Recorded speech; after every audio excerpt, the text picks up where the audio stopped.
जैन साथियों, नरेंद्र मोदी जी की सरकार के भ्रष्टाचार के खिलाफ, अडानी के महाघोटाले के खिलाफ लगातार मैं बोलता रहा, अपनी आवाज उठाता रहा।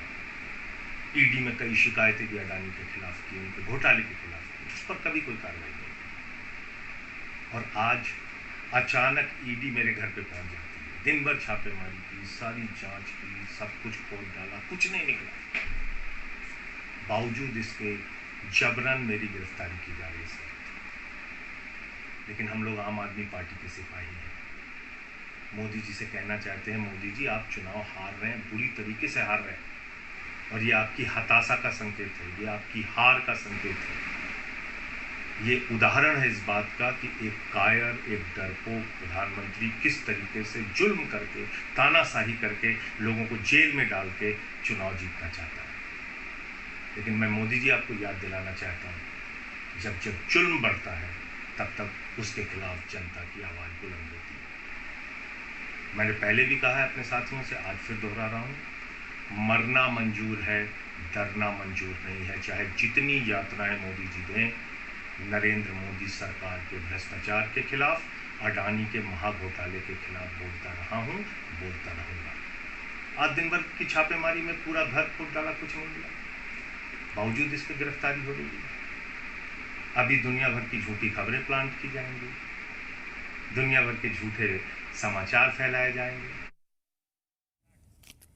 तो संजय सिंह ने अपनी गिरफ्तारी से पहले ये पहला वीडियो आम किया है, जिसमें उन्होंने बताया है कि 8 से 10 घंटे की जो रेड की गई है, छापेमारी की गई ईडी के जरिए, उसमें कुछ नहीं मिला है और आखिर में उन्हें गिरफ्तार किया जा रहा है। ये गिरफ्तारी गैर कानूनी है क्योंकि ईडी के पास कोई सबूत नहीं है उन्हें गिरफ्तार करने के लिए, लेकिन फिर भी गिरफ्तारी की जा रही है। जो एजेंसियां हैं उनके ऊपर सरकार का दबाव है और ईडी यहां दबाव में आकर उनकी गिरफ्तारी कर रही है। साफ ही उन्होंने कहा है कि वो झुकेंगे नहीं, मरना पसंद करेंगे लेकिन झुकना पसंद नहीं करेंगे। आम आदमी पार्टी के सीनियर लीडर है संजय सिंह, राज्यसभा एमपी हैं, जिन्हें आज ईडी ने गिरफ्तार किया है। आज सुबह 6 बजे के आसपास उनके घर पर ईडी ने रेड डाली थी और तकरीबन 10 घंटे की पूछताछ के बाद उन्हें गिरफ्तार कर लिया गया। दिनेश अरोड़ा, जिसकी गवाही को अहम बताया जा रहा है, उस गवाही के बिहाफ पर संजय सिंह की गिरफ्तारी हुई है। ईडी के पास स्पेशल पावर है, बिना किसी एफआईआर के ईडी अपने आप से एफआईआर कर सकती है और गिरफ्तारी भी कर सकती है। शुभ जी, मेरा सवाल आपसे है, कैसे आप देख रहे हैं जो कार्रवाई हुई है? आप कह रहे हैं कि सियासी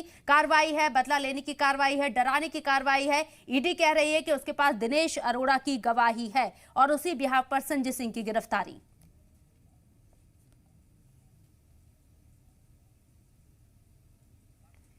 शुभ जी, मेरी आवाज सुन पा रही हैं आप?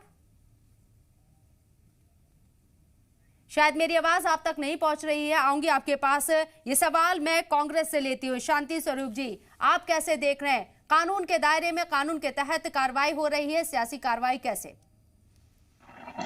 देखिए, कांग्रेस पार्टी ने हमेशा कानून और संविधान को जो है ध्यान में रखकर बात की है और मैं आज बड़े अदब से कहना चाहता हूं कि जिस तरीके से कार्रवाई की जा रही है, एक सांसद हैं जो अपनी आवाज को जो है पार्लियामेंट में भी उठाते हैं और मुद्दों पर बात करते हैं। आज इस देश के अंदर डर का माहौल बनाया जा रहा है। कानून अपना काम करेगा, इसमें हमें कोई रोक टोक नहीं है। अतीत में भी इस विषय को जो है उठाया था तो किसी ने, कांग्रेस पार्टी ने उठाया था कि शराब घोटाला हुआ है। लेकिन मैं आज एक बड़े अदब से एक बात और पूछना चाहता हूं। उस समय अनिल बैजल साहब गवर्नर थे, महामहिम साहब थे दिल्ली में, उन्होंने भी इस पर जो है संज्ञान लेना चाहिए था, लेकिन उस समय कुछ कार्रवाई नहीं हो पाई और आज उस पर जो है एक्शन लिया जा रहा है।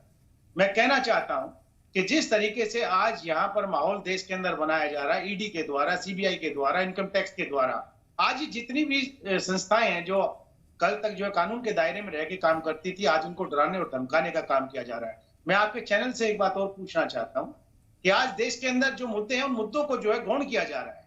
उसके अंदर चाहे वो महंगाई हो, बेरोजगारी हो या महिलाओं के ऊपर अत्याचार हो, उन पर चर्चा नहीं। लेकिन बड़ी शर्म की बात है कि आज लेकिन शांति जी, जैसे कि आपने कहा कि कांग्रेस ने इस मुद्दे को सबसे पहले उठाया था, शराब घोटाले को, संजय सिंह की गिरफ्तारी, मनीष सिसोदिया की गिरफ्तारी कानूनन सही है या नहीं? देखिए, कानूनन बिल्कुल, जब तक के कोई संज्ञान में नहीं आ जाता, जिसको दोषी नहीं ठहराया जाता, हम उसे दोषी नहीं मानते, पहली बात। दूसरी बात यह है कि आज मैंने फिर कह रहा हूं कि जिन मुद्दों पे चर्चा होनी चाहिए तो उस पर चर्चा नहीं हो रही। आज देखिए, ये सब लोग डराने का काम क्यों कर रहे हैं? आखिरकार एक सांसद है जो पार्लियामेंट में अपनी आवाज उठा रहा है, बात कर रहा है, उससे क्या भारतीय जनता पार्टी डर गई है कि अचानक चुनाव सर पर 2024 का चुनाव आ रहा है?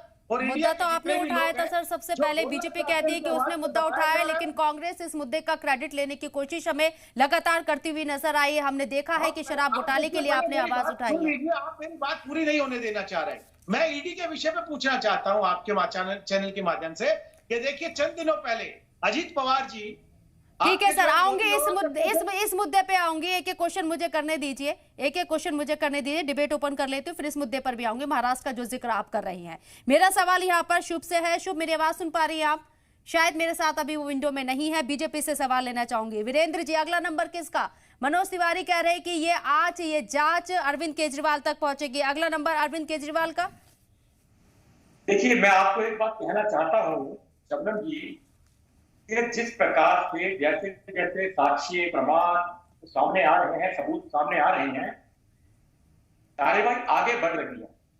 और ये लोग इतना, जैसे अभी मेरे कांग्रेस के भी आदरणीय प्रवक्ता कह रहे थे कि डर का माहौल बनाया जा रहा है।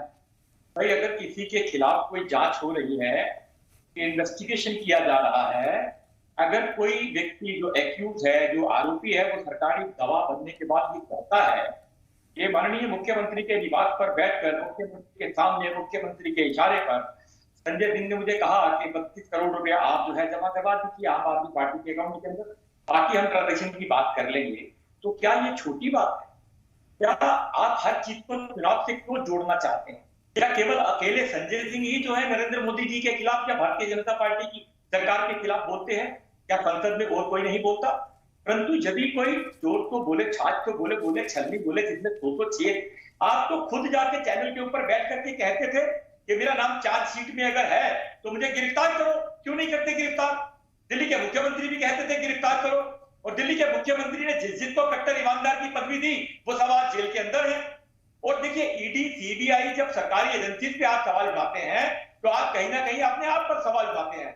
किसी भी सरकारी एजेंसी का काम तो मात्र इतना है कि जो एक्यूज है, जिससे संबंधित जानकारी है, उसे लेकर के अगले दिन कोर्ट में पेश करना, और माननीय सांसद जी भी कल सुबह कोर्ट में पेश किए जाएंगे। लेकिन दिल्ली में ये कार्रवाई बहुत तेजी के साथ हो रही है। नहीं